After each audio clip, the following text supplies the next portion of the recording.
Of our brave soldiers and civilians have been martyred, including innocent school-going children. And the gory memories of APS school carnage haunt us till date. Our economy has suffered a loss of $150 billion.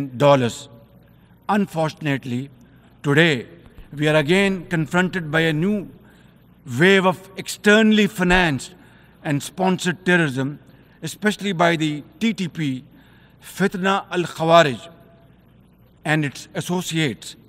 Ladies and gentlemen, make no mistake, inshallah, by the grace of God, we are determined to eliminate this threat as well through our comprehensive national effort by the name of Azm-e-Istehkam, meaning resolve to promote peace and stability. And we will work collectively with the international community to combat all forms of terrorism and reform the global counter-terrorism architecture. Mr. President, Pakistan seeks the earliest possible normalization of the situation in Afghanistan. We join the UN's appeal for $3 billion in humanitarian assistance to the millions of suffering Afghan brothers and sisters. At the same time, we endorse and share the international expectations that the Afghan interim government would respect human rights, including the rights of women and girls, and promote political inclusion. In particular, the interim government must take effective action to neutralize all terrorist groups within Afghanistan, especially those responsible for cross-border terrorism against neighboring countries. These include ISIL-K, Daesh, the Al-Qaeda associated TTP, Fitna al-Khawarij, Majid Brigade, the BLA, and other terrorist groups which unfortunately are seen on Afghan territory. Mr. President, another troubling global development is the escalation of Islamophobia, which is now manifested by frequent desecrations of the Holy Quran, attacks on mosques, negative stereotyping of Muslims, and acts of discrimination and violence against them. The most alarming manifestation of Islamophobia is the Hindu supremacist agenda in India. It aggressively seeks the subjugation of 200 million Muslims and the obliteration of India's Islamic heritage. Pakistan and the OIC will work with the UN Secretary General and the Special Envoy to implement a plan of action to combat this scourge. Ladies and gentlemen, Pakistan seeks an immediate end to the tragic conflict in Ukraine and its peaceful resolution in accordance with the UN Charter and international agreements. Ladies and gentlemen, Pakistan has a long and proud history of solidarity, friendship, and cooperation with the nation of Africa.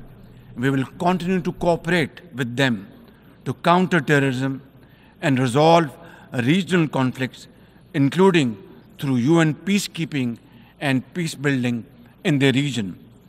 Finally, Mr. President, as we leave this august hall, we must carry with us a message for our people that the weak are not voiceless, that the oppressed should not lose hope, that poverty is not preordained, and that Allah Almighty promise of justice and equality in our terrestrial home must be respected.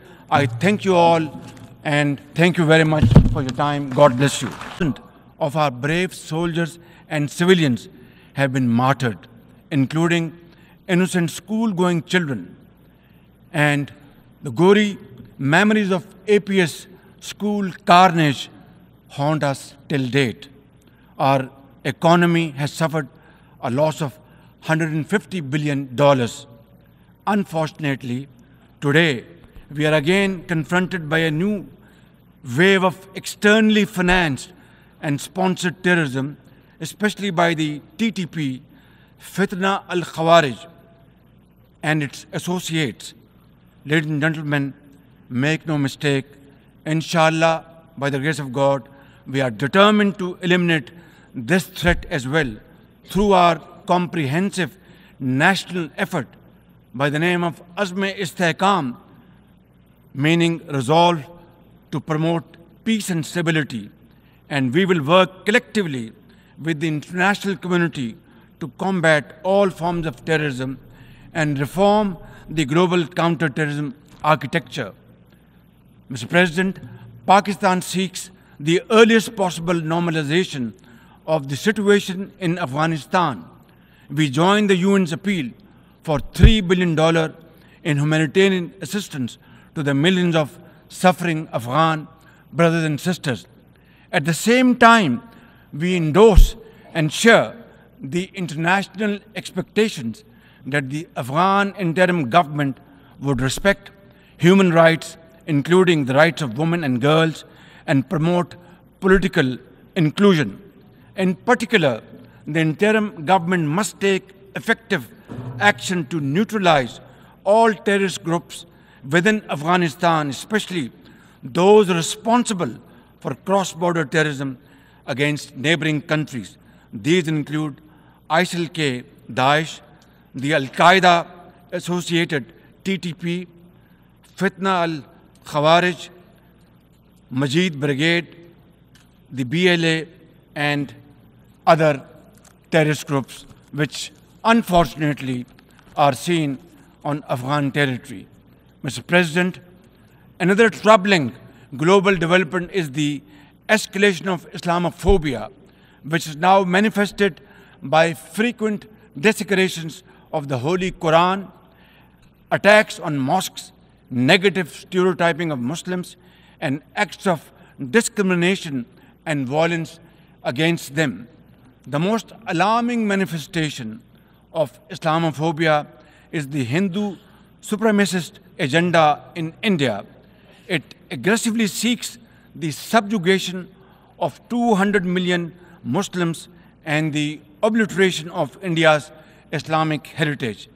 Pakistan and the OIC will work with the UN Secretary General and the Special Envoy to implement a plan of action to combat this scourge.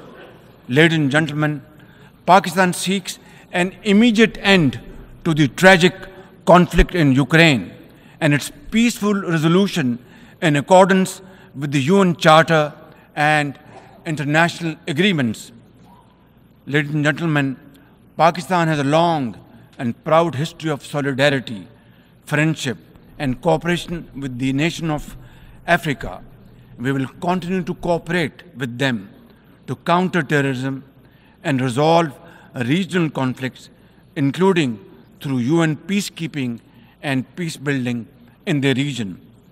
Finally, Mr. President, as we leave this august hall, we must carry with us a message for our people that the weak are not voiceless, that the oppressed should not lose hope, that poverty is not preordained, and that Allah Almighty promise of justice and equality in our terrestrial home must be respected. I thank you all and thank you very much for your time. God bless you.